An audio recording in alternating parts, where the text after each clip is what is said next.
করছেন এইটা ন্যায়সঙ্গত, আপনাদের সাথে আমরা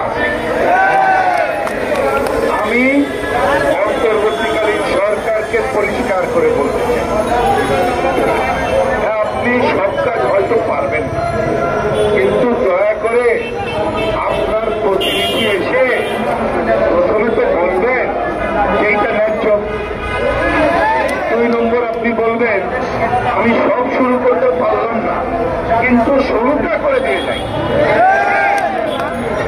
কারণ শুরু না করলে তো কিছু হবে না, তাই না? একটা উদাহরণ দিয়ে কথা শেষ করি, সংস্কার নিয়ে এত কথা হয়, শোনেন না?